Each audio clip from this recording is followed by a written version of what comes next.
Assalamu alaikum everyone and welcome back to Bitcoin Update. This is going to be Monday 24 October. New week is out there. We saw a pump yesterday back to 19,600 or 500 I guess. Now instead of TA and everything I told you yesterday, my view remains pretty much the same thing, that you are still in a sideways movement. You have been trapped between 20,000 and 18,000. That's where we need a clear break to the upside. So what about we just don't do any TA because it's not really required. It's just the same old boring thing again and again that I have to keep repeating. And as far as the story goes, is that all you need to know is we need to break above this level to move higher, or you can come down and break below that level to move lower to $16,000. So instead, what I did is just went on to Google and did a little bit of Googling so that we can have a very basic but a very effective lesson. So all you do is what to do in a sideways market.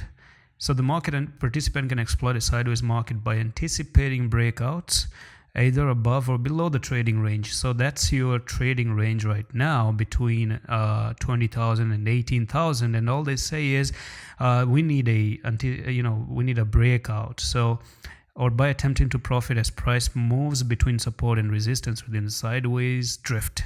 All right. So if you're good enough, you can actually try to buy Bitcoin and sell Bitcoin at 20,000. Can you be guaranteed that though? Maybe not.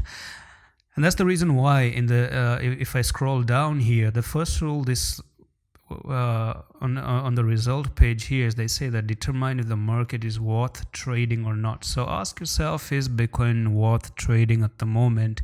Which in my opinion, I don't like this kind of, these are not my trades, okay? I don't like this very small price action. I might just go for an altcoin and look if an altcoin is doing any great. So yeah, for me, it's all about breaking above 20,000 to move to 22,000. That's where I would like to trade actually, and I will recommend you to trade that thing as well.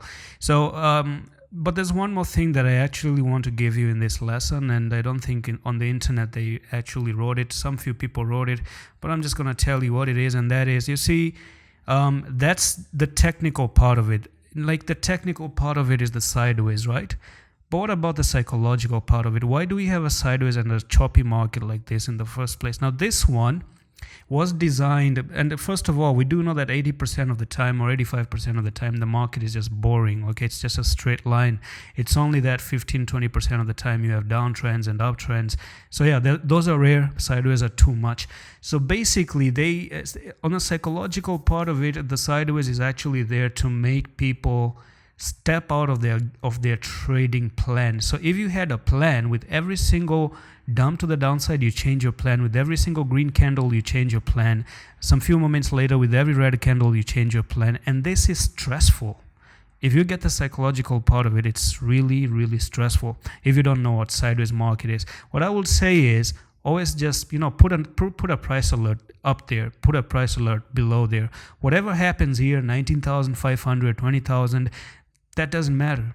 That doesn't really matter because you're bound in a range. It's just going to continue like this. Can it continue forever? Maybe, but it's not going to happen forever, of course. But somehow we're going to get something. We're going to get that ranging downtrend or an uptrend if it wants to go that way. So that's what you have to wait for, and that's pretty much it for this update right now. We pretty much need a clear break to the upside or to the downside, and that's all. I'm going to see you in the next one. Allah Hafiz.